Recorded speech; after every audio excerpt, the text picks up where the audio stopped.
The Indian constitution, यानी इसमें भारतीय संविधान के बारे में बताया गया है। संविधान क्या है, कॉन्स्टिट्यूशन क्या है? Constitution is a set of rules that gives knowledge that guides us how any country, state और any further institute can run smartly, goodly. It means संविधान कानून के नियमों का एक रूप है जिसके द्वारा किसी देश, राज्य या किसी भी संस्था का, यहाँ तक इस फर्दर जो यहाँ पर जो स्कूल है ये भी एक संस्था है, इस संस्था को भी किस तरह से चलाया जाए वैसे उसका संविधान होता है। जैसे पॉलिटिकल पार्टी, राजनीतिक दल चुनाव लड़ते हैं, बीजेपी, कांग्रेस, उसकी पार्टी का भी एक संविधान है। मैंने भी अपने ट्रस्ट बनाया था, अपनी एक संस्था, वो मैं ज्यादा दिन तक चला नहीं पाया था तो मैंने उसका भी एक संविधान बनाया था। कोई भी एनजीओ भी खोलते हैं ना, मैं आने वाले समय में अपना एनजीओ खोलूंगा फिर से, तो उसका भी एक संविधान रहेगा। संविधान नियमों को बोले ना, संविधान के नियमों के रूप में उसके द्वारा ना पता चलेगा। जैसे आप ये स्कूल आते हैं, तो स्कूल में आने का एक समय रहता है कि हाँ 9 बजे स्कूल आना है, अगर और 1 बजे आपकी छुट्टी हो जाएगी। फिर इसमें एक बीच में आपका लंच का एक हो गया। अगर ये नहीं रहा तो अव्यवस्थित होगा, कोई आएगा 8 बजे, कोई आएगा 12 बजे, कोई आएगा 1 बजे, कोई आएगा ही नहीं। मतलब और यही ना कहा जाएगा कि बताया है, आपने तो बताया भी नहीं कि कब आना है, कब जाना है। अंधेरे नगरी चौपट राजा वाला वो हो जाएगा किस्सा। यही ना था कि जब राजा ही चौपट हो तो नगरी तो अंधेर हो गई ना। हाँ। वही होगा। अभी भी हमारे भी देश में ऐसा नीच व्यक्ति, ऐसा बहुत बड़े पदों पर शामिल हो चुका है जो कि दिन रात झूठ बोलते रहता है और प्रधानमंत्री के पद की गरिमा को गिरा दिया है। ऐसा हमारे देश में ऐसा नीच और झूठा व्यक्ति अभी मौजूद है। ठीक है, अब इसमें पढ़े हैं इंडियन कॉन्स्टिट्यूशन के बारे में। अब यहाँ समझना कि जैसे कॉन्स्टिट्यूशन के बारे में पढ़ते हैं, इंडियन भारत के बारे में बताया गया है। अब यहाँ समझना है कि कॉन्स्टिट्यूशन की जरूरत क्यों पड़े। संविधान, खाना क्यों खाते हैं? भूख लगती है तब खाना खाते हैं। जीव ऐसा तो नहीं है कि अब जिसका मान लीजिए कि पेट भरा हुआ हो वो खाना खा सकता है क्या? 10 कितना भी उसको पसंद हो।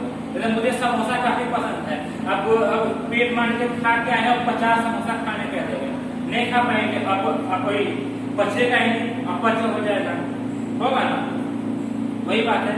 तो जैसा कि मैंने आपको पहले भी बताया है, सोशल साइंस एक ऐसा सब्जेक्ट है ना जिसके आप दर्द को तोड़ के जब पढ़िएगा ना उसको कोरिलेट करना है। किससे? जैसे कि मैंने बोला था हिस्ट्री को सिविक्स से, सिविक्स यानी पॉलिटिकल साइंस, पॉलिटिकल साइंस को ज्योग्राफी से, ज्योग्राफी को इकोनॉमिक्स से। जैसे अभी मैंने बोला constitution, constitution is a term of political science, political science का टर्म है। लेकिन कहाँ का कॉन्स्टिट्यूशन? मेरे घर का क्या? नहीं ना, इंडिया का इंडियन कॉन्स्टिट्यूशन। यहाँ कंट्री का नाम आया ना, ज्योग्राफी का टर्म आया ना इंडियन का। अब कॉन्स्टिट्यूशन में पढ़ेंगे कि कॉन्स्टिट्यूशन का जरूरत आखिरकार पड़ा कैसे। आवश्यकता आविष्कार की जननी होती है, ठीक है ना। Need is the mother of invention, ऐसा डॉक्टर एपीजे अब्दुल कलाम ने कहा था और ये बिल्कुल सही बात है। संविधान देखिए जब आया ना, माना जाता है कि I am also science student, 14,000 पहले होमोसेपियंस आया। होमोसेपियंस यानी जो आदि मानव के बारे में पढ़े होंगे ना, आदि मानव पहले क्या था, सब जानवर के रूप में था, बंदर के जैसे थे। फिर धीरे धीरे हम लोग का भी पूछ लगा रहता था, ये सच्चाई बता रहा था। जैसे अभी बंदर का लगा रहता है ना, अभी अगर पूछ लगा के कोई आदमी जाएगा तो कहेगा कि पागल आदमी है, लेकिन पहले लगा हुआ रहता था पूछ। और अभी भी एक जाति होती है वानर जनजाति, शायद खत्म हो गई है, वानर जनजाति, जिसका रामायण में उल्लेख किया गया है। वानर जनजाति के लोग वो पूछ लगा के काफी दिनों तक चलते रहे। असुर जनजाति, अभी भी असुर जनजाति के भी लोग होते हैं। महिषासुर का नाम सुना है ना, महिषासुर जो भैंस वाला वो लगा के चलता था, उस तरह के लोग अभी भी शायद पश्चिम बंगाल की उसके आसपास वो वनवासी समूह का नाम है असुर। हम लोग तो असुर मतलब राक्षस कहते हैं, असुर का अर्थ क्या हुआ? असुर, असुर, जो कि सुरा का यानी कि शराब का सेवन ना करता है वो असुर है।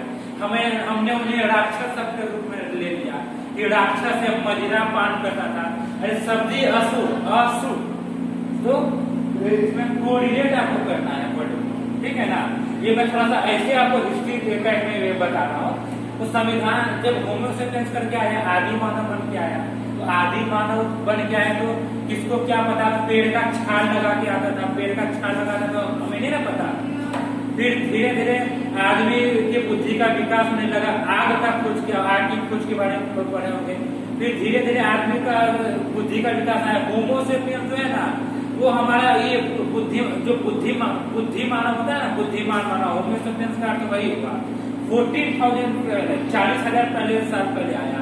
फिर आया अंत में एक राजा का शासन, राजा का नहीं, राजा बने ना, तो पुराना ऐतिहासिक सीरियल देखते होंगे, जोधा अकबर, झांसी के रानी, एक राजा नियुक्त होता था उसी खानदान का। जैसे अगर मेरे पिता राज करते होंगे तो उसके बाद राजा मैं बनूंगा, उसके बाद मेरा बेटा बनेगा, उसके बाद पोता बनेगा।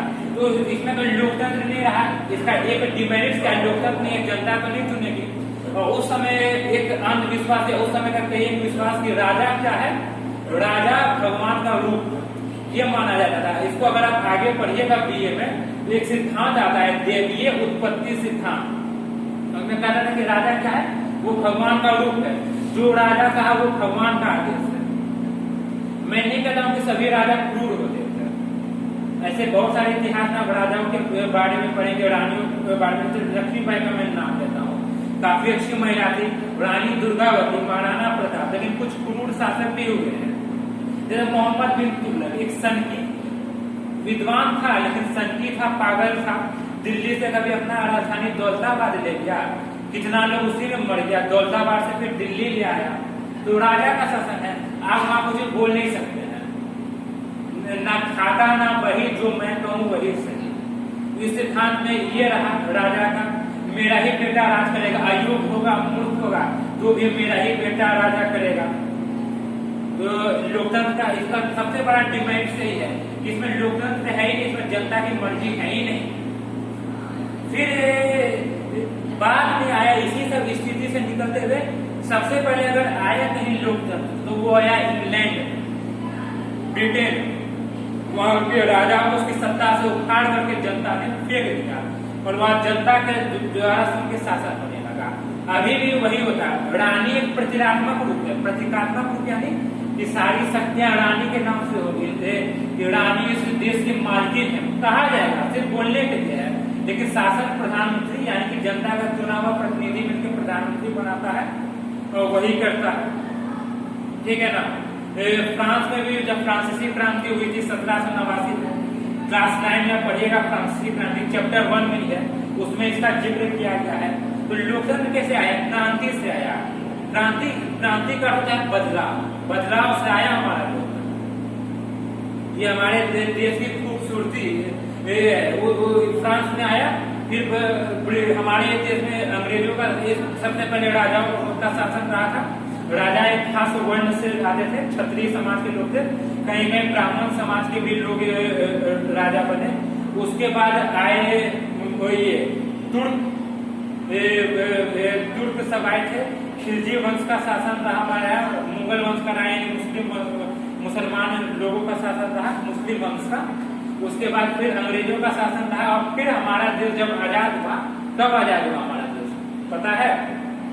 15 अगस्त 1947 को ही ना हमारा देश आजाद हुआ। तो उस समय आजाद हमारा देश हो गया तो सभी उस समय के प्रतिनिधि, पंडित जवाहरलाल नेहरू से लेकर राजेंद्र प्रसाद तक, महात्मा गांधी सभी ने भी कहा था कि नहीं लोकतंत्र ही आएगा।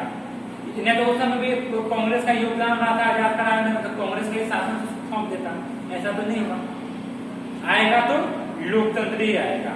तो संविधान, तो तब जाके संविधान सभा का गठन हुआ, कॉन्स्टिट्यूशन असेंबली का गठन हुआ। उसके बारे में भी मैं आपको पढ़ाऊंगा।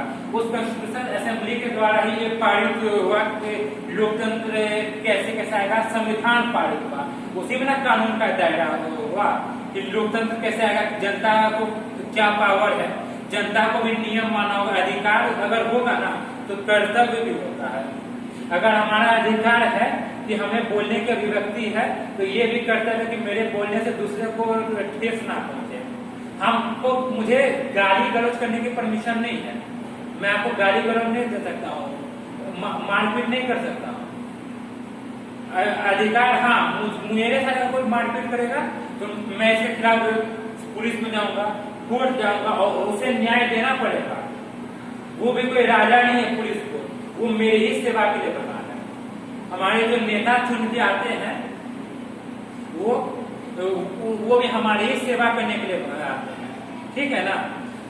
हाँ, अभी ऐसा एक तानाशाह के रूप में एक ऐसा आदमी उभर रहा है इस देश में, जो कि समझता है कि देश बपौती और सबका सब बेच रहा है। जैसे लगता है कि उसके बाप दादा का एक जमीन है, और प्रधानमंत्री पद का भी जो गरिमा अगर कोई गिराया है तो वही झूठा और नीच व्यक्ति गिरा रहा है, उससे इसके जैसा झूठा और नीच व्यक्ति नहीं रहा है।